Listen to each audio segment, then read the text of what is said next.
Nah, disinilah kemudian eh, paham paham Asy'ariyah dan Mu'tazilah bisa disatukan ya. Di satu sisi kritis, tapi kritis itu juga bisa berdasarkan pada wahyu, pada semangat semangat ajaran-ajaran ketuhanan. Dan saya cenderung lebih sepakat dalam dalam narasi ini ya. Jadi tidak kemudian memisahkan wahyu dan akal, tapi bagaimana kemudian semangat wahyu, semangat kitab suci itu bisa bergaung untuk semangat pembebasan, semangat perlawanan terhadap ketidakadilan, terhadap kezaliman, itu bisa bergaung. Ada yang mengatakan bahwa demokrasi itu terburuk karena memang di situ peluang besar bagi korupsi dan kerakusan kayak gitu. Nah, itulah mengapa kita perlu banyak membaca ya, sehingga kita tahu bahwasanya tidak satu pandangan saja tentang misalnya demokratis ini.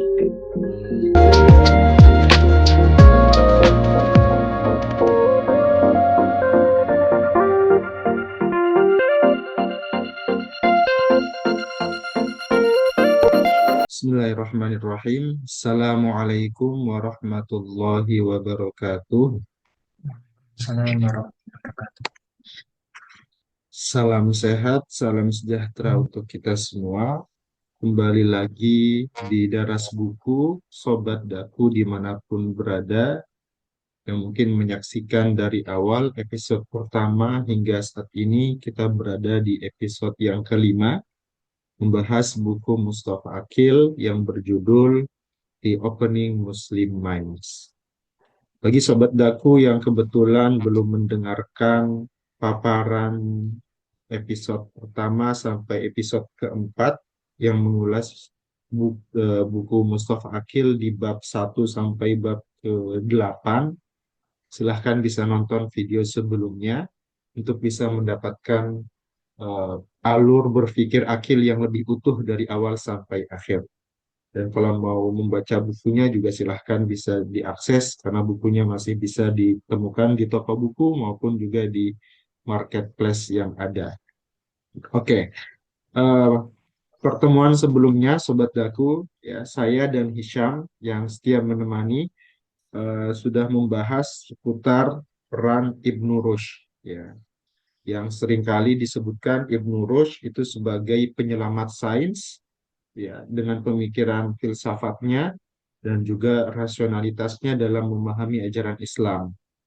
Jadi Ibnu Rushd ya salah satu tokoh yang menjadi corong ya, atau penggerak utama dalam penyebaran sains di dunia Islam yang sayangnya meredup ya pasca Ibnu Rushd ya.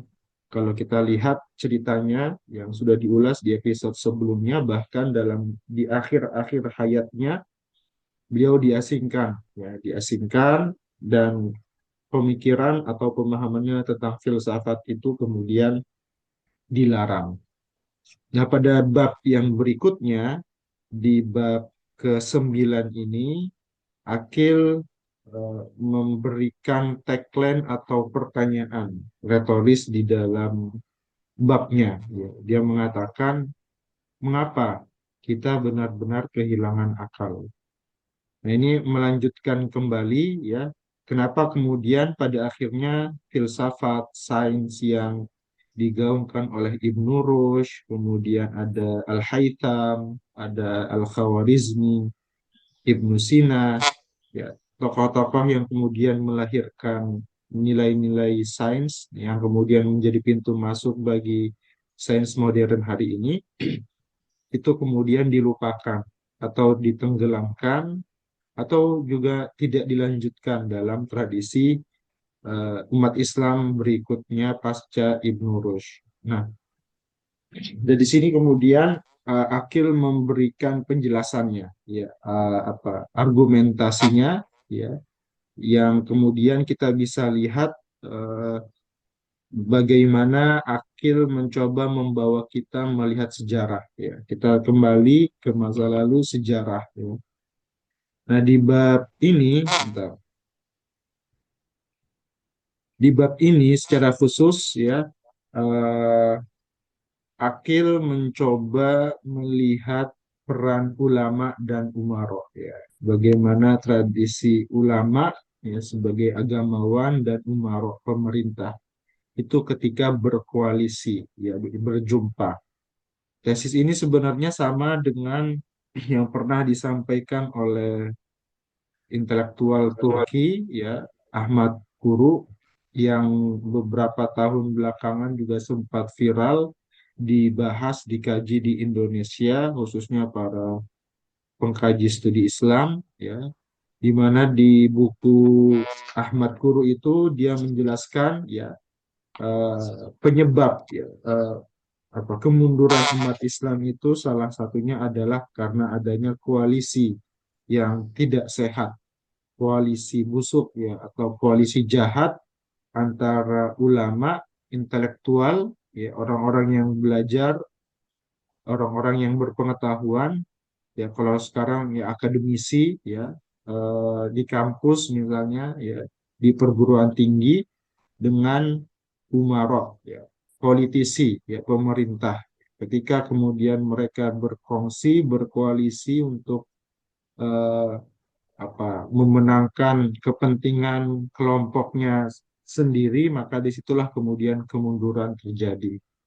Nah, kalau kita baca bagian ini, Akil mengawalinya dengan satu kisah yang sebenarnya sebelumnya juga sudah sempat dibahas, ya, terkait dengan budaya, dia menyebutnya dengan bahasa modern, ya, cancel culture atau mihnah dikenal dengan tradisi mihnah ya peristiwa mihnah pada saat itu ya di mana mihnah yang pertama ketika kemudian Mu'tazilah berkuasa dan mempersekusi ya memberangus pemikiran-pemikiran yang tidak sejalan dengan Mu'tazilah dalam hal ini ya Asy'ariyah ya. Salah satu kisah yang terkenal adalah ketika Imam Ahmad bin Hambal itu dipenjara karena tidak mau mengakui pemakhlukan Al-Quran. Ya. Karena memang salah satu paham utama dari akidah Asy'ariyah menyatakan bahwa Al-Quran itu kalam, ya, ilahi, kalam Tuhan, wahyu Allah, dia bukan makhluk. Ya. Nah, karena pada saat itu yang berkuasa adalah Mu'tazilah, ya, kemudian ada upaya untuk memberangus pemikiran-pemikiran yang berbeda, maka saat itu yang terjadi adalah paham-paham Asy'ariyah ya itu dipersekusi, ya, ulama-ulamanya dipersekusi, dipenjara, diancam dan seterusnya. Nah, tapi kemudian peristiwa itu berbalik ya. Tidak lama Mu'tazilah memimpin, kemudian berbalik ketika diambil alih oleh kelompok Asy'ariyah, maka hal yang sama pun berlaku ya. Ulama-ulama Mu'tazilah, ulama-ulama yang mengatakan bahwa akal juga perlu dipahami, akal juga perlu digunakan dalam memahami Islam, ya, bahwa perlu belajar filsafat, itu kemudian mengalami persekusi. Nah, eh, masa ini justru lebih panjang ya. Ketika kemudian Asy'ariyah berkuasa ratusan tahun itu kemudian juga memberangus ya dan apa menolak ya upaya-upaya yang dilakukan Mu'tazilah. Maka di sini Akil mencoba melihat bahwa ya harus fair bahwa keduanya ini punya punya problem yang sama ya. Oke, Mu'tazilah memang dia apa terjerumus dengan mihnahnya ya dia mempersekusi tapi hal yang sama juga dilakukan oleh Asy'ariyah bahkan lebih lama lagi ya yang kemudian menurut Akil itu menjadi salah satu penyebab utama hingga umat Islam kehilangan akal sehatnya ya hanya berorientasi pada wahyu semata. Nah, yang perlu kita perhatikan adalah bagaimana ketika ulama ya dan umaro itu berkoalisi dan kemudian menjadi corong kekuatan untuk eh, membentuk ortodoksi ya kalau dalam bahasanya itu kemudian membentuk ortodoksi ya eh, sehingga pandangan-pandangan yang berbeda dengan pandangan ulama yang berkuasa didukung oleh Umaro itu kemudian ditekan untuk tidak mengatakan dibasmi atau dihancurkan. Nah, ini bisa kita lihat ya, kenapa kemudian teologi Asy'ariyah itu yang menang dan berkuasa selama berabad-abad ya, pasca pasca apa namanya Ibnu Rushd, pasca Mu'tazilah dikalahkan, kemudian yang menang teologi Asy'ariyah selama berabad-abad. Nah, yang perlu diperhatikan adalah pembahasan seputar otoritas politik ya. Jadi kepemimpinan ya pemerintah itu berdasarkan wahyu atau berdasarkan akal secara umum ya. Tentu kalau kita sudah eh, apa klasifikasi wahyu dan akal kita sudah bisa tahu ya yang berdasarkan wahyu kelompok mana, yang berdasarkan akal kelompok mana tuh. Memang Mu'tazilah berpandangan bahwa eh, kepemimpinan politik negara itu ya permasalahan akal ya. Jadi berdasarkan kesepakatan bersama ya nilai-nilai yang dianut bersama ya itu yang kemudian menjadi otoritas politik hukum yang berlaku di satu negara di satu wilayah bukan berdasarkan wahyu ya. Sedangkan menurut Asy'ariyah tidak ya, otoritas politik itu berdasarkan wahyu, berdasarkan kepemimpinan dari Tuhan.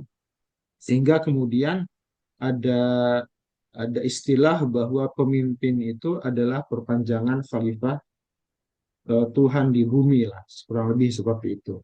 Yang itu kemudian menjadi legitimasi bagi para pemimpin-pemimpin yang beraliran Asy'ariyah ini untuk kemudian menguasai ya, dan dengan landasan tadi ya. Sehingga menurut Akil ya paham Asy'ariyah ini cenderung mudah diperalat ya, mudah dipolitisasi oleh para politisi ya untuk kemudian melakukan kezaliman ya, melakukan kediktatorannya di disahkan oleh paham keagamaan.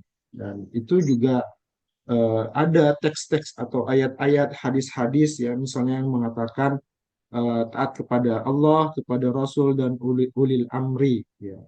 Kemudian misalnya ada riwayat-riwayat yang mengatakan bahwa kita perlu tunduk patuh kepada pemimpin meskipun zalim misal. Ya, ada yang agak lebih tengah misalnya kita boleh mengkritik ya pemerintah, mengkritik pemimpin tetapi jangan di publik misalnya. Ya, kritiklah langsung kepada orangnya tapi tidak dikritik di publik. Ya, kalaupun misalnya tidak diubah atau tidak memberikan dampak perubahan ketika kita sudah mengkritik, ya sudah, kita setidaknya sudah memberikan nasihat kepadanya. Nah, ini adalah upaya-upaya yang cukup cukup cukup tidak berdampak ya. Jadi sangat sangat biasa, netral ya, dalam artian pasif ya, pasif ya. Jadi ini upaya yang pasif ya ketika ada pemerintah yang otoriter atau pemerintah yang tidak capable ya, kita cenderung dalam pemahaman Asy'ariyah yang dijelaskan oleh Akil, kita menerima saja ya sebagai keputusan Tuhan karena itu bagian dari ketaatan pada wahyu. Nah, beda halnya dengan Mu'tazilah ya. Bahkan di buku ini Akil memberikan contoh anarki Mu'tazilah ya. Memang istilah anarki itu apa dekat dengan tradisi komunis ya. Tradisi apa apa sosialis Marxisme yang menolak kelas ya, menolak negara ya bahwa semua kesepakatan itu adalah milik bersama ya. Nah, memang tentu anarki Mu'tazilah di sini tidak bisa disamakan dengan paham Marxisme yang berkembang ya di era modern ya. Tapi bahwa ada kemiripan iya kata Akil anarki Mu'tazilah di situ maksudnya adalah ada ulama-ulama Mu'tazilah yang memang memahami bahwa tidak perlu ada negara, ya. Yang perlu adalah hukum, ya. Nah, hukum itu nanti yang memandu masyarakat di satu wilayah. Kalaupun ada pemimpin-pemimpinnya, pemimpin suku atau kelompok saja, ya, bukan kepemimpinan kenegaraan sebagaimana dalam satu wilayah negara yang dipahami oleh apa syariah saat itu, ya. Dan yang penting juga adalah bagaimana kritisisme Mu'tazilah, ya, terhadap otoritas politik. Meskipun di saat yang sama juga sebagian tokoh Mu'tazilah ada yang memahami bahwa negara juga penting, ya. Negara penting, tapi sama dengan anarki Mu'tazilah tadi bahwa meskipun negara penting, ya, rakyat, masyarakat itu juga perlu mengkritisi pemerintah, mengkritisi negara ketika ada kebijakan, aturan-aturan, regulasi yang bertentangan dengan kemaslahatan bersama.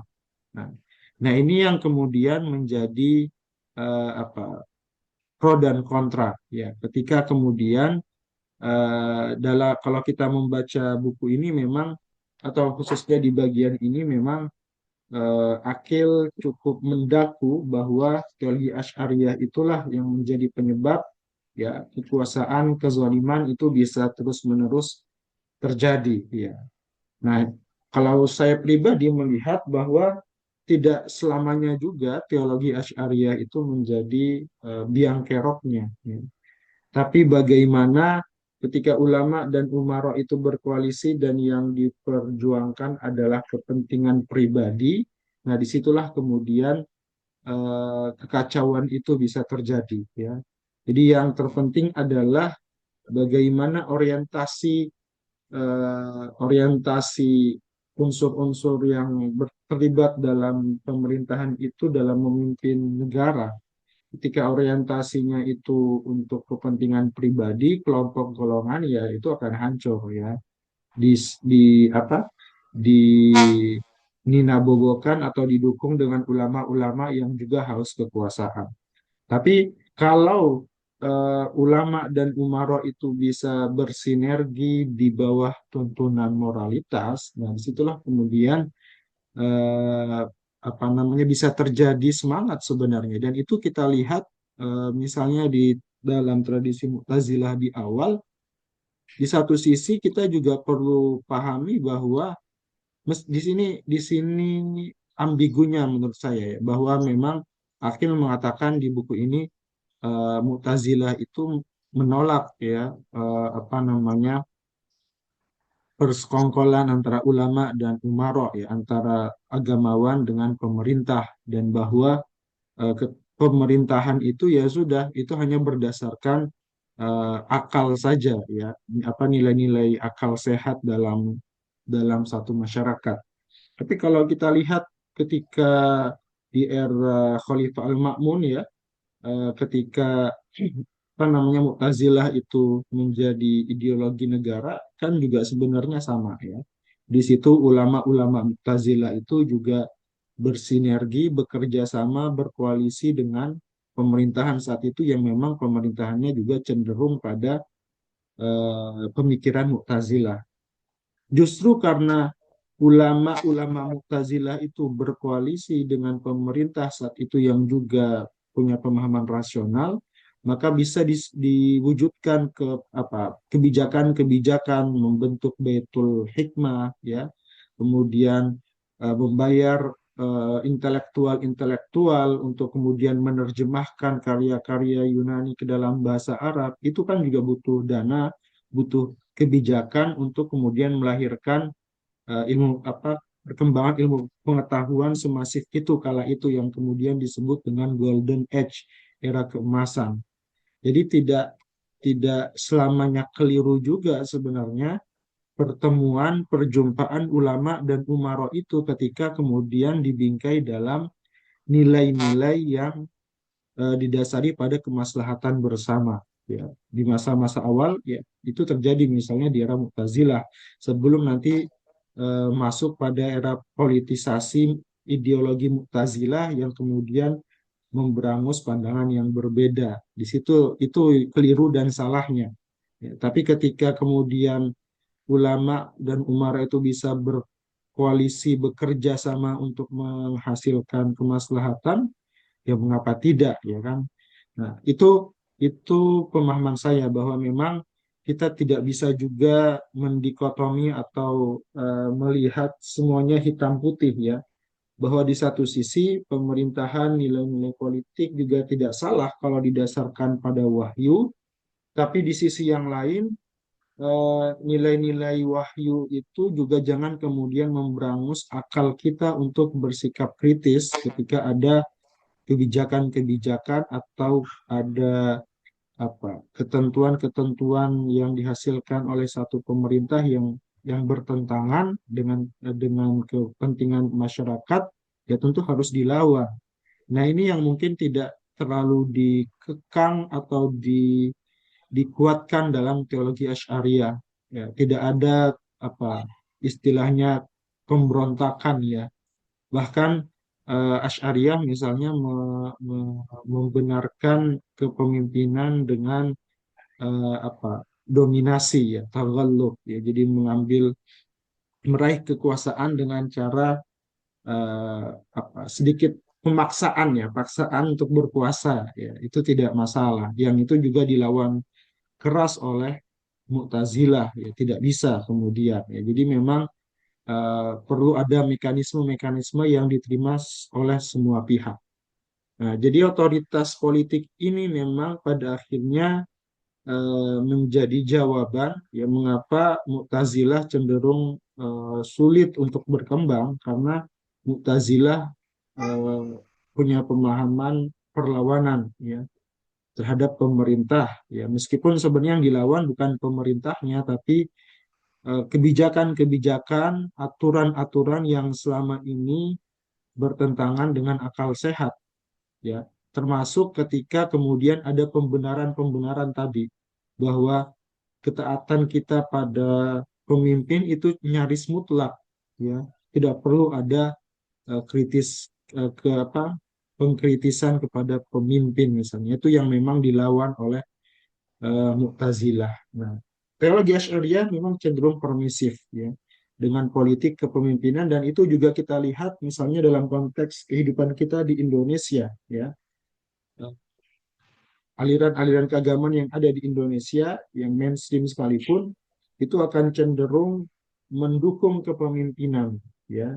Bagaimanapun coraknya, bagaimanapun proses peralihan kepemimpinan itu, kalau kita lihat dalam sejarah kemerdekaan Indonesia ya, eh, khususnya misalnya kalau kita lihat NU dan Muhammadiyah, itu dua ormas ini itu tidak ada istilahnya beroposisi dengan pemerintah ya, dari awal sampai sekarang ya, cenderung berkoalisi dengan pemerintah. Tentu tidak salah ya.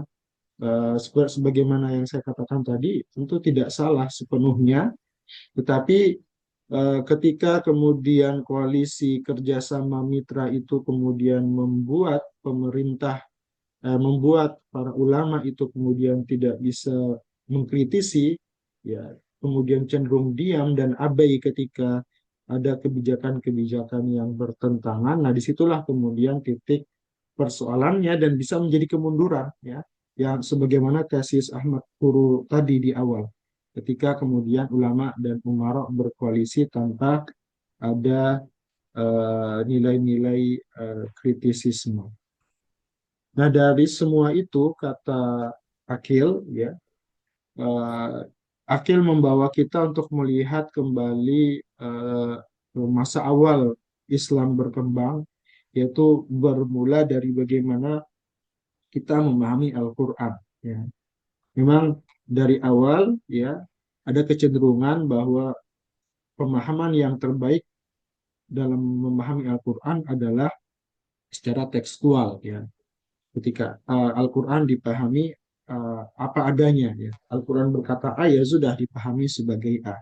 Termasuk tadi misalnya ada perintah untuk taat kepada pemimpin, ya sudah ya. Pemimpin harus ditaati.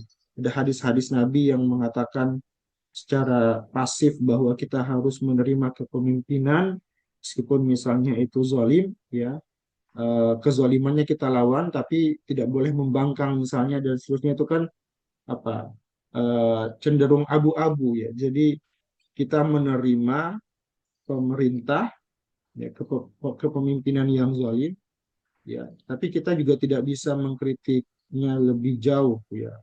Jadi hanya sebatas ya sudah diterima saja sembari nanti misalnya mengganti pemimpin yang lebih baik. Tapi tidak ada upaya-upaya untuk mengubah, ya, narasi-narasi, mengubah dengan usaha kita misalnya sebagaimana hadis Nabi yang lain, ya, man ra'a minkum munkaran falyughayyir biyadihi dan seterusnya.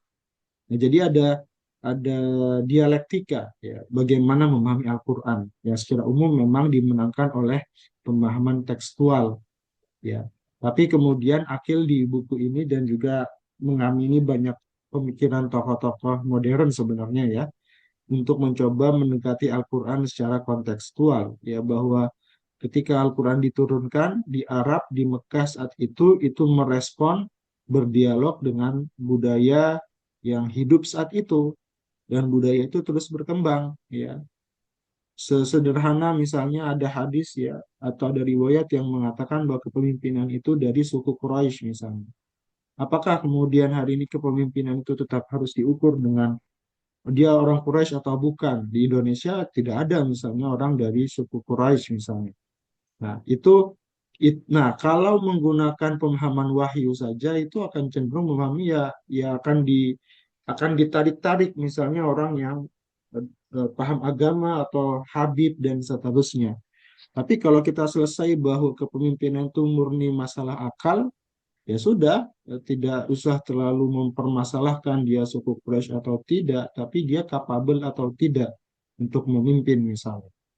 Nah, itu yang coba dipahami oleh tokoh-tokoh yang mencoba melihat secara kontekstual, dan bahwa pada akhirnya, ya, meskipun memang ada beberapa hal yang saya juga kurang sepakat dengan pandangan Akil, terutama dalam dualisme Asy'ariyah dan Mu'tazilah yang cenderung hitam putih, ya, melihatnya. Tapi saya sepakat bahwa Al-Quran itu adalah kitab suci yang senantiasa berdialog, yang interaktif, ya. Bahasa-bahasanya mengajak kita untuk berpikir, untuk merenung, ya, sehingga untuk memahaminya pun kita juga perlu berdialog, ya. Tidak bisa kemudian berdiam diri saja, mencoba tanpa mencoba mencari tahu apa makna yang terkandung dalam kitab suci, ya. Karena Al-Quran itu berdialog, ya, jadi kita perlu memahaminya secara dialogis, ya, tidak kemudian monolog, ya, atau dalam hal ini tekstual saja, tapi juga perlu melihat bagaimana kemudian Al-Quran itu hidup dalam realitas yang kita hadapi saat ini. Kita hidup di era modern, abad 21, maka bagaimana nilai-nilai Al-Quran yang diturunkan di abad 7 itu bisa tetap relevan dengan kehidupan kita di era modern. Itu bisa dilakukan kalau kita berdialog. Ya, termasuk dalam hal ini ketika melihat fenomena kepemimpinan, ya, negara politik itu juga perlu didialogkan.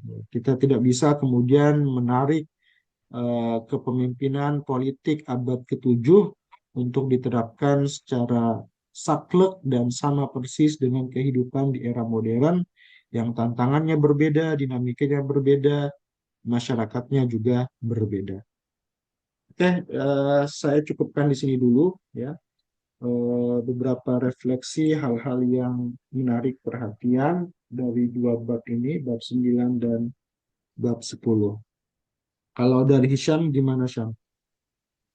Kalau aku tadi pertama-tama kan mengapa kita kehilangan nalar gitu ya. Cenderung umat Islam dipandang dogmatis dan terlalu kaku absolut kayak gitu. Sehingga memang benar orang-orang Islamofobia atau Islam skeptis itu memang mengamini itu, mengatakan bahwasanya Islam adalah agama monoteis yang sangat dogmatis dan sangat kaku kayak gitu. Si, itu pun didukung dengan beberapa scholar Seperti Robert itu kan menulis buku The Closing of the Muslim Mind. Ini menarik, ketika aku melihat judulnya itu The Closing of the Muslim Mind. Mungkin ini karya Akil ini, Reopening Muslim Mind ini seperti berdialektika dengan karya tersebut. Karena dari judulnya ya, Reopening Muslim Mind. Eh, Ketika aku refleksi lagi, oh berarti memang tradisi saling eh, mengkritik atau bertukar argumen itu sangat baik ketika dilakukan dan dibebaskan gitu, tidak ada penekanan dari pemerintah seperti tahafut al-falasifahnya Al-Ghazali dengan tahafut-tahafutnya Ibn Rus. Argumentasi seperti itu yang mungkin bisa kembali menghidupkan gairah semangat atau tradisi dialektika umat Islam sehingga nanti akan berkembang lagi. Pada bab ini, bab 9 ini kan di akhir itu Akil pesannya cukupilah atau sudah atau putuslah keterisolasian diri kita. Kita harus memutus keterisolasian diri kita dan terhubung kembali dengan umat manusia lainnya. Karena kalau kita ataupun negara ulama yang memaksakan kehendaknya atau menghegemoni kehendaknya, memaksakan pemikiran-pemikirannya, itu cenderung akan terisolasi kan. Dia tidak menerima pemikiran-pemikiran lain. Nah, itulah yang mungkin di semangat yang dipesankan Akil, jangan sampai hal itu terulang. Cukupilah eh, tradisi mengisolasi diri dari pemikiran luar dan mari kita buka kembali apa mindset kita, kita terbuka sehingga nanti bisa berdialektika dengan banyak pemikiran. Kita tidak seperti tadi ketika kita memandang Asy'ariyah dan Mu'tazilah, kita tidak harus menyalahkan Asy'ariyah dan memuji Mu'tazilah karena memang kita membacanya di sini untuk konteks yang untuk mempelajari detail-detailnya. Akil juga di sini mengatakan tidak perlu melihat Asy'ariyah sebagai hal yang keramat dan suci, tapi kita tidak dapat tapi kita dapat mengambil manfaat dari pemahaman mereka. Kita kita dapat mengambil pemahaman dari Mu'tazilah juga, kita dapat mengambil pemahaman dari filsuf juga. Yang salah ya ditinggalkan aja, kalau menurut kita itu salah ditinggalkan aja. Maksudnya kita dapat belajar dari banyak hal, tidak harus menghegemoni satu pemikiran aja yang benar. Tapi kita dapat memproses itu semua. Itu juga dicontohkan Ibn Rus kan ketika dia belajar dari Plato dan Aristoteles. Aristoteles dan Plato tidak diterima begitu aja. Mungkin kalau di model yang perempuan lebih cenderung ke Plato, terus yang di negara cenderung ke Aristoteles dan sebagainya. Nah, itu juga bisa kita lakukan. Kita ketika membaca tentang tragedi atau sejarah Mu'tazilah Asy'ariyah, itu kita tidak untuk menghukumi ini salah karena melakukan mihnah. Yang satu ini salah juga karena mempereksekusi Mu'tazilah dan sebagainya. Tapi kita dapat melihat pemikiran-pemikiran mereka. Apa yang sebenarnya menarik kayak gitu. Seperti aku juga cenderung sepakat dengan apa yang dikatakan Mu'tazilah ketika dia berargumen terkait bahwasanya ketika wahyu itu nanti dikatakan kalam yang terus berbentuk menjadi verbal itu dikhawatirkan eh, mirip dengan kalam Tuhan yang mewujud jadi Yesus sehingga dikhawatirkan tidak lagi monoteis seperti itu kan. Sebenarnya latar belakang itu yang tidak kita miliki kan. Mengapa pemikiran Mu'tazilah itu muncul? Oh, karena dia berdialektika dengan tradisi Kristen kayak gitu. Untuk membela atau membentengi akidah umat Islam sebenarnya itu kan untuk membentengi juga. Sebenarnya tujuannya itu sama-sama baik, cuma karena dialektikanya berbeda sehingga muncullah pemikiran-pemikiran yang berbeda. Itulah yang mungkin yang menjadi refleksiku juga ya. Oh, ternyata begitu. Dan di bab ini juga yang menarik bagaimana Al-Farabi Al-Farabi itu ini kan menekankan bahwasanya negara demokratis itu sebagai model terbaik kedua. Padahal Al-Farabi kan terkenal filsuf ya, dan filsuf-filsuf yang lain itu kan sebenarnya berpendapat bahwasanya kebebasan politik atau demokratis itu cenderung sebagai peluang korupsi dan kerusakan yang terbesar kayak gitu. Nah, itu yang bisa kita lihat sebagai dialektika juga. Ternyata para filsuf pun berbeda pandangan gitu kan terkait misalnya tentang negara, apakah demokratis itu yang terbaik ataukah yang terburuk. Di satu sisi ada yang mengatakan demokratis itu terbaik. Yang kedua, ada yang mengatakan bahwa demokrasi itu terburuk karena memang di situ peluang besar bagi korupsi dan kerakusan kayak gitu. Nah, itulah mengapa kita perlu banyak membaca ya, sehingga kita tahu bahwasanya tidak satu pandangan saja tentang misalnya demokratis ini. Kayak gitu. Terus mungkin yang tadi belum di itu tentang Ibnu Khaldun ya. Ibnu Khaldun negara dan pajak itu juga menarik. Bagaimana gagasan Ibnu Khaldun tentang pajak? Eh, Pajak yang rendah itu menurut Ibnu Khaldun meningkatkan giroh, semangat warganya untuk berkembang dan meningkatkan budayanya. Tapi ketika umat ini ditekan dengan pajak yang tinggi, umat akan cenderung melemah dan kreativitasnya menurun kayak gitu.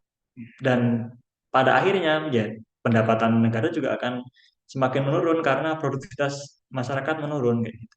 Jadi pajak yang rendah itu sebenarnya akan meningkatkan ekonomi negara. Pemikiran-pemikiran Ibnu Khaldun juga menarik diungkapkan di sini. Terus yang tadi di garis bawahi Bang Rahmat juga, bagaimana ketika ulama dan umara itu bersatu, ya tadi sebenarnya bukan masalah persekongkolannya ulama dan umara itu baik atau buruk, tapi memang niatnya atau implementasinya seperti apa. Kalau memang untuk menghegemoni yang lain, ya itu jelas buruk. Soalnya memang hegemoni itu buruk kan. Tapi memang kecenderungannya kekuasaan itu kan untuk menghegemoni. Itu yang tidak bisa kita lewatkan juga. Memang kecenderungannya kekuasaan itu untuk menghegemoni. Baik itu dia menghegemoni secara struktural, secara terstruktur, seperti ditanamkan di pendidikan-pendidikan. Pendidikan itu kan salah satu eh, fasilitas juga ya untuk menghegemoni atau untuk memasukkan satu pemahaman yang diinginkan misalnya oleh pemerintah. Nah, itu yang harus kita kritisi lagi. Bagaimana sebenarnya koalisi antara ulama dan umara itu? Apakah memang dia berkoalisi untuk hal-hal yang baik, seperti Bang Rahmat sampaikan tadi, untuk membangun Baitul Hikmah, terus memproduksi pengetahuan-pengetahuan, menyemangatkan tradisi intelektual dan sebagainya. Itu kan untuk hal-hal yang baik. Tapi kalau memang untuk menghegemoni, untuk salah satu aliran saja, nah itu juga yang perlu kita kritisiskan. Kita memukul aliran lain dan dengan dalih misalnya dengan dalih apapun, entah itu moderasi atau apa, yang pada intinya sebenarnya tidak moderat. Ya, terus tentang yang Al-Quran itu, Al-Quran yang itu sebenarnya kan berawal dari dialog juga antara Asy'ariyah dan Mu'tazilah ya. Apakah Al-Quran itu berdialog ataukah memang dia turun sejak azali. Nah, itu kalau yang dulu yang dimenangkan kan memang ya udah sejak turun sejak azali dan itu tidak apa istilahnya tidak berdialektika atau tidak menjadi makhluk. Itu kan konsekuensi dari mengakui Al-Quran itu sebagai kalam yang azali. Dia tidak berdialektika dengan umat. Dan ulama yang lain yang berpendapat Al-Quran itu makhluk, sehingga pendapatnya mengatakan bahwasanya Al-Quran itu berdialektika dengan umat. Itu kan konsekuensi dari pemahaman itu juga. Nah, kita kita boleh memilih atau meyakini bahwasanya Al-Qur'an itu ya memang azali tapi tetap berdialektika. Itu kan juga bisa ya. Seperti itu. Tidak harus kita menerima satu-satunya ya Al-Qur'an itu makhluk dan berdialektika. Kalau aku cenderung maksudnya keyakinanku sendiri ya, cenderung lebih memilih kalau yang keyakinannya milih Asaria. Ya, Al-Quran itu di sejak azali memang Tuhan pengetahuannya luas dan sebagainya itu. Tapi eh, ketika Al-Quran itu memang berdialektika dan memang dibuktikan dengan adanya beberapa ayat yang di sini disebutkan Akil juga kan, banyak ayat yang mengisyaratkan bahwasanya memang Al-Quran itu berdialektika dengan umatnya pada waktu itu. Seperti dialognya Nabi dengan perempuan yang mengadukan uh, suaminya yang serta merta mendihar ya, mendiharnya. Terus bagaimana seorang perempuan yang mengadukan kepada Siti Aisyah tentang talak suaminya yang tidak memanusiakan manusia. Istilahnya dulu orang itu bisa menalak istrinya sampai 100 kali. Jadi kamu kak talak setelah iddah aku kembali lagi, tak talak lagi setelah iddah aku kembali. Dengan tujuan tidak ingin membebaskan istrinya, cuma ingin menyiksa aja sebenarnya. Nah itu kan sesuatu yang buruk sehingga Al-Quran membatasi talak cukup sampai tiga aja. Kalau kamu sudah talak dua, mau talak tiga harus dipikirkan dulu. Kamu harus memikirkan apakah ingin menahannya. Kalau menahannya ya harus dengan baik, konsekuensi dengan baik. Kalau melepasnya ya lepaslah dengan baik. Kayak gitu. Sebenarnya mungkin sejarah-sejarah itulah yang perlu kita pahami kan. Nah, sehingga kita ketika memahami talak tiga itu, kita juga punya kontekstualisasinya. Oh, ternyata waktu itu masyarakat Arab suka semena-mena pada perempuan, seenaknya saja, mempermainkan istilahnya ya. Ditalak terus balik lagi, ditalak balik. Cuma ingin agar perempuan itu tidak lepas darinya gitu aja. Setelah masa iddahnya kembali lagi. Itu kan ya tidak baik, kurang ajar sekali itu maksudnya. Seperti tradisi Islam yang membatasi tentang poligami yang empat itu kan sebenarnya karena memang pada waktu itu orang-orang itu bisa menikah sampai 100 bisa kan. Terus Al-Quran ya dua lah. Kalau kalau nggak bisa ya dua. Kalau nggak bisa satu ya dua. Kalau nggak bisa dua tiga. Kalau nggak maksimal ya empat. Itu kan bukan penawaran dua tiga empat, tapi batasan. Kalau nggak paling nggak bisa ya empat lah maksimal itu. Jangan sampai berlebih-lebihkan. Nah, apa tradisi-tradisi dialektika Al-Quran dengan konteksnya, dengan zamannya ini yang perlu terus kita pahami. Karena memang kita beda generasi. Di sini Agil juga selalu menekankan generasi awal itu, generasi Nabi dan para sahabatnya itu mereka ketika diberi wahyu oleh Tuhan langsung paham karena memang mereka mengalaminya langsung. Memang itu yang terjadi di masyarakat. Seperti yang digambarkan di sini kan banyak tradisi seperti ketika anak mau masuk ke kamar orang tuanya di siang, terus di waktu malam itu tiga waktu itu ya, itu kan harus meminta izin dulu. Nah, itu konteksnya pada saat itu kan karena di waktu siang itu masyarakat Arab pada waktu itu selalu masuk kamar dan menanggalkan pakaiannya. Nah, sehingga ketika kita membaca ini, kita dan kontekstualisasi kita eh, bisa mengambil pelajaran, misalnya pentingnya apa, pentingnya privasi seseorang gitu kan, pentingnya privasi. Nggak harus kita saklek memahaminya ketika sekarang ya waktu mau itu harus izin dulu kan sekarang tidak tidak lagi zamannya orang-orang menanggalkan baju ketika masuk ke kamar kan sehingga anak sekarang ketika masuk ke kamar orang tuanya ya biasa aja dan orang tua juga membebaskan itu kan kadang kan tidak dikunci dan sebagainya. Karena memang sudah beda tradisinya. Orang-orang sekarang tidak memiliki tradisi menanggalkan baju ketika masuk kamar.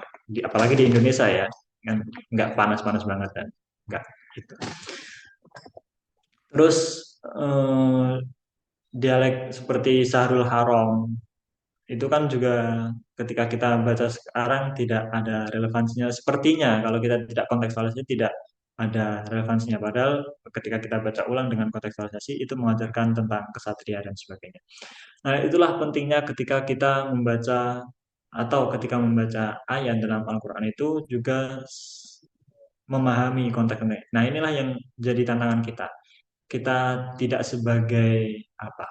Tidak sebagai orang yang menerima wahyu itu secara langsung, sehingga kita tidak bisa memahami wahyu itu pun secara langsung juga. Kita harus memprosesnya atau kembali lagi. Kalau yang di sini sering dikutip oleh Akil kan pendapatnya Fadlur Rahman dengan teori double movement-nya itu kan. Kita harus memahami sejarah tentang tradisi-tradisi Arab pada waktu itu. Nah, itulah yang mungkin harus kita pelajari, harus kita pahami. Sehingga kita ketika membaca Al-Quran itu tidak hanya memahami artinya secara literal saja. Karena ketika kita memahaminya secara arti per arti aja, tidak membaca sejarah, mungkin kita tidak akan paham tentang ya saya sebutkan tadi contoh-contohnya dan di sini Akil eh, membeberkan banyak contoh tentang itu. Kita tidak akan paham tentang Syahrul Haram, tidak akan paham tentang gimana itu ada orang masuk itu kok tidak harus minta izin dulu karena konten seperti itu. Nah, itulah yang harus kita pahami. Mungkin itu dulu Bang.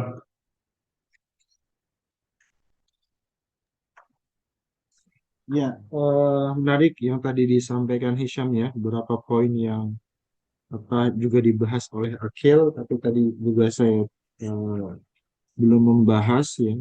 Tapi memang pada prinsipnya dari uraian-uraian Akil dalam buku ini mengajak kita sebenarnya melihat bahwa ada kompleksitas ya. Tadi Hisham juga sudah menggambarkan tidak tidak selamanya itu ketika Mu'tazilah saja punya banyak pandangan ya. Ketika filsafat saja memahami konsep negara juga berbeda-beda ya. Ada yang mengatakan aristokrasi yang utama misalnya. Ya, seperti Aristoteles, Plato itu kan aristokrasi ya, bahwa kepemimpinan itu ya yang apa? Yang raja yang karismatik ya, yang punya otoritas, yang dalam beberapa hal banyak digunakan oleh para filsuf Islam karena cocok dengan posisi kepemimpinan Nabi Muhammad ya. Tapi kemudian belakangan ya dikoreksi ya dengan menggunakan sistem demokrasi atau juga meritokrasi, bahwa kepemimpinan itu bukan berdasarkan keturunan tadi ya, kepemimpinan Quraisy ya, tapi berdasarkan meritnya, berdasarkan kapasitasnya. Nah, itu yang hari ini menjadi pandangan mainstream ya. Saya rasa pandangan yang banyak dianut ya, bahwa kepemimpinan itu bukan berdasarkan suku, agama tertentu, tapi bagaimana kapasitas dia sebagai seorang pemimpin dalam bidang yang dipimpinnya itu ya. Apakah dia bisa memimpin atau tidak ya. Di situ poin pentingnya. Nah, poin penting itu bisa dipahami dalam nalar akal sebenarnya, tapi pada saat yang sama juga wahyu juga bisa mendukung itu, ya. Jadi tidak sepenuhnya kita kemudian harus berdiri di Asy'ariyah atau di Mu'tazilah. Ya, kalau tadi Hisham mencoba me- mengkombinasikan ya dalam konteks Al-Quran misalnya eh, ikut Asy'ariyah dan Mu'tazilah sekaligus ya. Jadi dalam konteks keazalian dan keilahian ya, eh, iya ya, tapi di saat yang sama bahwa Al-Quran itu berdialektika, berdialog dengan kebudayaan juga iya. Karena akan susah kemudian kita untuk memahami Al-Quran kalau tidak melihat realitas budaya Arab sebagaimana yang tadi sudah dicontohkan oleh Hisham ya, ayat-ayat tentang perempuan, tentang budaya-budaya Arab ya, yang itu kalau kita pahami secara apa adanya akan kesulitan karena kita tidak menghidupi budaya itu. Kita tidak eh, dekat dengan budaya itu, maka perlu belajar budaya Arab atau budaya ketika Al-Quran itu diturunkan. Nah, dari sini sebenarnya di bab 10 itu memang kalau kita baca eh, sangat relate dengan teman-teman yang belajar tafsir ya. Di teman-teman yang belajar tafsir tentu tidak asing misalnya gagasan double movementnya Fazlur Rahman sebagai corong penafsiran kontekstual di era modern ya. Jadi bagaimana mengambil nilai moral ya nilai etis, nilai moral dari ayat tersebut, makosidnya ya maksudnya untuk kemudian maksud itu yang dibawa dalam kehidupan modern. Jadi bukan bentuk literalnya, misalnya potong tangannya atau bulan-bulan haramnya tadi misalnya, tapi apa makna yang terkait dengan ayat itu yang nanti bisa ditarik. Nah, balik lagi terkait dengan Al-Quran misalnya, di dalam buku ini Akil juga menggambarkan bagaimana kompleksitas ayat-ayat Al-Quran, ada ayat-ayat Makkiyah, ayat-ayat Madaniyah. Yang ayat-ayat Makkiyah itu nanti bicara tentang nilai-nilai universal, ya, kedamaian. Kalaupun dia berbicara jihad, nanti jihad melawan diri sendiri, jihad melawan hawa nafsu. Tapi nanti di Madinah, ya, ayat-ayat Madaniyah pasca Nabi Hijrah itu banyak yang berbicara seputar peperangan, ayat-ayat jihad yang mengangkat senjata, kontak kontak fisik ya. Nah, itu kemudian berdialektika juga ya bagi sebagian tokoh masyarakat, kelompok ulama memahami bahwa ayat-ayat Madinah, ayat-ayat jihad perang itu masih relevan hingga hari ini misalnya. Bahkan kemudian dilahirkanlah konsep nasakh ya, penghapusan bahwa ayat-ayat yang datang belakangan ya ayat-ayat tentang jihad, tentang perang kital itu menasakh ayat-ayat yang datang sebelumnya yang bicara tentang perdamaian, kebebasan beragama yang turun di era-era awal ketika Nabi Hijrah. Sebenarnya kalau kita mau pahami secara kontekstual, ya itu punya konteksnya masing-masing ya. Di awal-awal Nabi berdakwah memang eh, untuk apa membuat masyarakat itu bisa nyaman dengan kehadiran Islam agama yang baru ya kebebasan ya bahwa kamu bisa memilih beriman bisa juga tidak.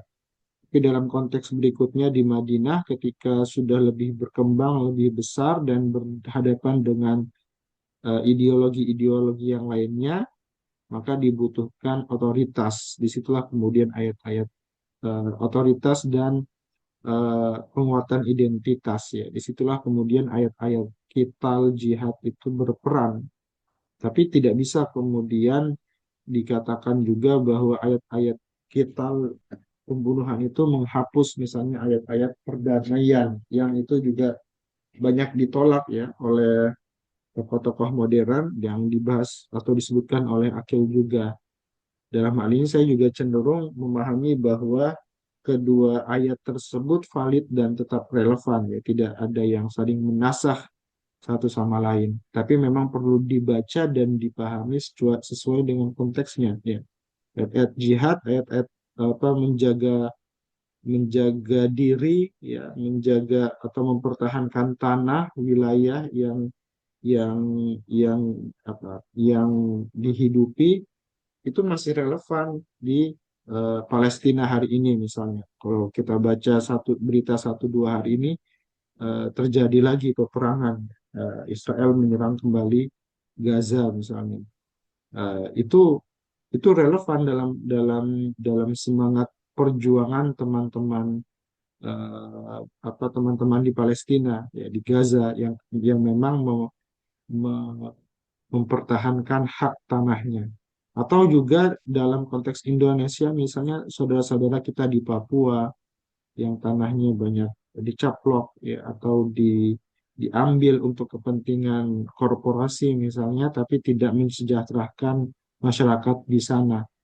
Nah, ketika mereka bersuara, ketika mereka apa mencoba menjaga tanah mereka, ya sebenarnya ayat-ayat seputar ayat-ayat Madaniyah ini bisa bisa bergaung di situ, ya bahwa itu adalah jihad mereka untuk menjaga hak wilayah tanah mereka, tempat mereka hidup yang ingin direbut oleh orang lain, ya ingin dihegemoni oleh orang lain. Nah, disinilah kemudian eh, paham paham Asy'ariyah dan Mu'tazilah bisa disatukan ya. Di satu sisi kritis, tapi kritis itu juga bisa berdasarkan pada wahyu, pada semangat semangat ajaran-ajaran ketuhanan. Dan saya cenderung lebih sepakat dalam dalam narasi ini ya. Ya, jadi tidak kemudian memisahkan wahyu dan akal, tapi bagaimana kemudian semangat wahyu, semangat kitab suci itu bisa bergaung untuk semangat pembebasan, semangat perlawanan terhadap ketidakadilan, terhadap kezaliman, itu bisa bergaung, ya, sehingga nanti bisa bisa menjadi counter narasi juga bagi sebagian kalangan kelompok yang mendasarkan ayat-ayat Al-Quran untuk melegitimasi kepemimpinan kebijakan, walaupun misalnya kebijakan itu lebih banyak madorotnya, maka pada saat yang sama semangat perlawanan itu juga perlu digaungkan dengan perlawanan yang berdasarkan semangat kitab suci atau bahasa lainnya profetik ya. Jadi semangat kenabian itu kan juga sebenarnya semangat perlawanan melawan penindasan, kezaliman, ketidakadilan. Itu kan semangat kenabian sebenarnya. Nah, semangat kenabian itu yang perlu dirawat ya. Jadi ketika ada hal-hal yang bertentangan dengan akal sehat, ya, ya kita harus melawan. Termasuk misalnya ketika ada ayat-ayat Al-Qur'an ya yang secara tekstualnya itu kemudian ingin digunakan hari ini yang itu bertentangan dengan kemaslahatan, ya kita juga harus lawan dalam hal eh, untuk mendukung keadilan. Misalnya apa? Konteks perbudakan misalnya. Ya.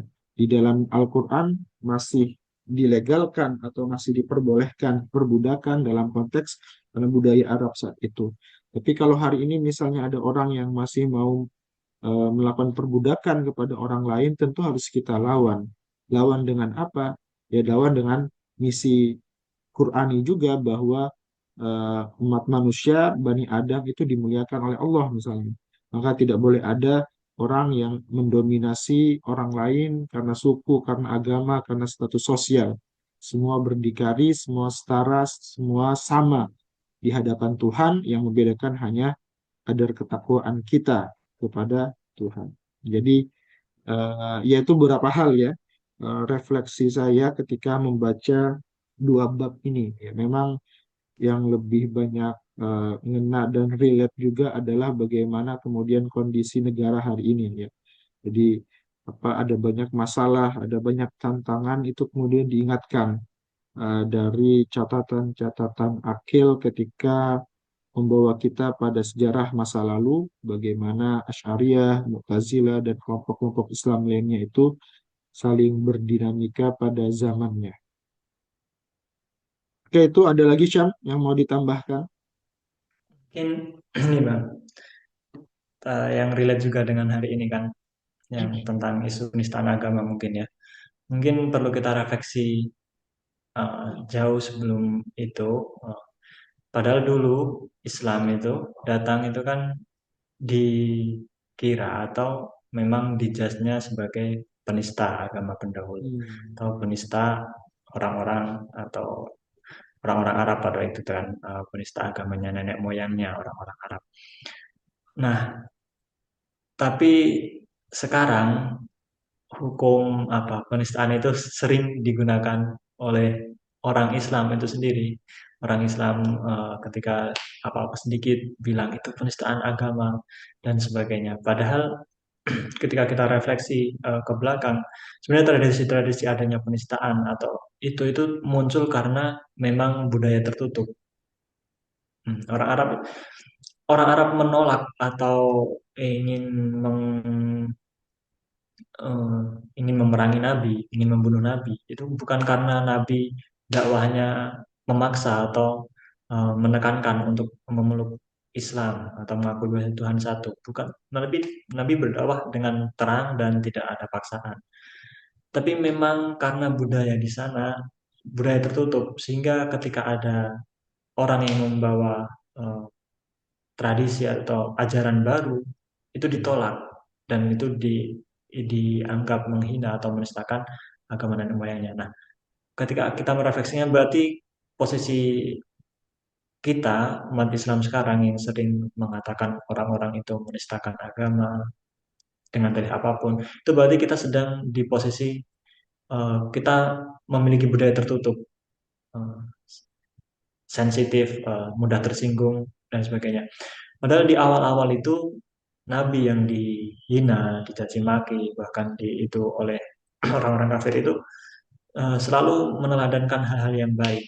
Bagaimana Nabi bersikap baik kepada orang-orang yang menghinanya. Kalaupun mungkin ada yang menghina, ya dibalas secukupnya. Itu kalau kalau kita jadi Nabi. Tapi Nabi selalu menganjurkan untuk pemaafan kan. Misalnya ada Assalamualaikum, Assalamualaikum itu kan kematian atasmu itu kan Nabi cuma balas waalaikum ya bagimu juga eh, tidak lalu menambah-nambahi atau mencaci yang lebih berat lebih banyak kayak gitu karena Nabi sendiri diutus bukan untuk sebagai pencaci atau Nabi diutus untuk sekedar nadhiron basiron pembawa kabar gembira eh, pemeringatkan atas hukum-hukum mungkin. Mungkin itu yang aku refleksikan ya, bagaimana eh, sensitif sensitivitas atau ketertutupan kita. Sebenarnya ketertutupan kita tidak terbuka lagi dengan dialek-dialek atau orang-orang di luar kita. Kita inginnya menang sendiri, inginnya menghegemoni ajaran-ajaran lain.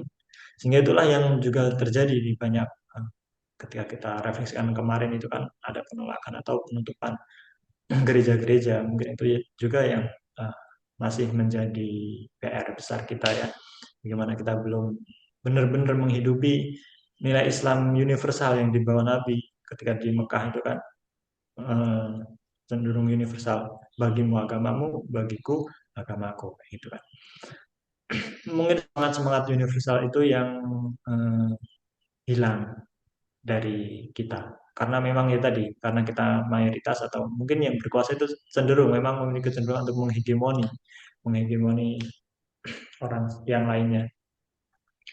Terus ketika ayat-ayat jihad itu tadi, Bang Rahmat menyinggung juga ayat-ayat jihad itu kan ketika dipahami lebih jauh sebenarnya jihad itu kan di sini juga disebutkan akil, maksudnya ulama-ulama juga berpandangan sebagiannya berpandangan bahwasanya jihad itu untuk atau perang itu memang untuk mengakhiri penganiayaan.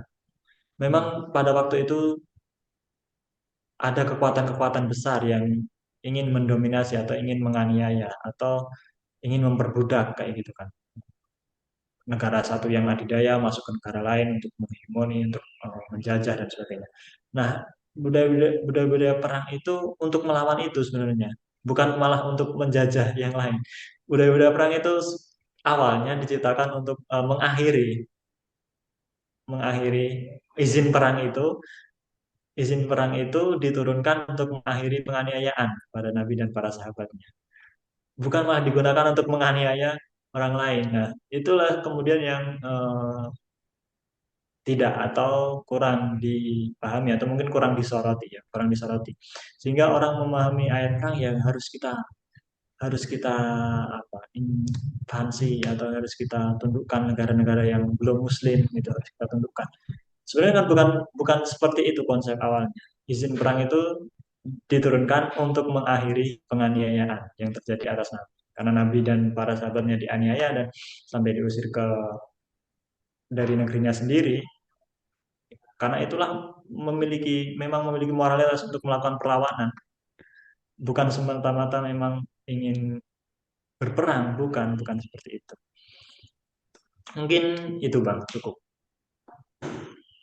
Ya, eh, itu tadi refleksi yang mendalam dari Hisham ya, Sobat Daku, bagaimana hari ini kita rasanya memang perlu belajar sejarah, ya kita perlu membuka lagi bahwa kehidupan umat Islam di masa awal itu justru yang dirasakan oleh kelompok-kelompok minoritas hari ini di beberapa daerah, di banyak daerah di Indonesia ya, ketika juga mengalami persekusi dan hal yang sama. Bahkan bukan hanya minoritas di Indonesia, tapi juga minoritas Muslim di negara-negara Barat, di Eropa sana yang juga masih banyak mengalami persekusi, ya, susah membangun masjid, ya, atau eh, menampilkan identitas keislamannya yang perempuan berhijab itu juga masih susah di beberapa tempat misalnya. Itu menjadi tantangan. Jadi sebenarnya hurriyah, kebebasan itu prinsip yang harusnya dimiliki oleh setiap manusia secara independen. Ya, kita bebas untuk memilih mana yang kita anggap benar, sekaligus menghargai pilihan orang lain ya untuk menjalani kehidupannya sebagaimana kita juga ingin dihargai.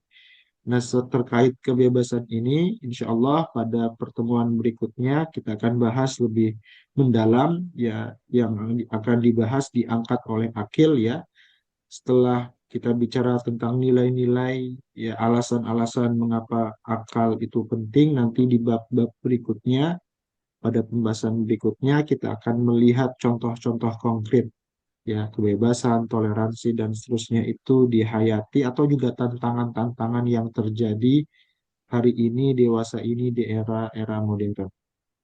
Oke, sampai di sini dulu. Kita mendaras buku Mustafa Akil di episode ke-6. Saya salah di awal tadi ketika mengatakan episode kelima. Ya, ini episode yang ke-6. Kita jumpa lagi pada pertemuan berikutnya. Terima kasih Hisham sudah membersama kita hari ini. Tetap semangat mendaras buku menjadi perilaku. Saya pamit, mohon maaf kalau ada kata-kata yang kurang berkenan.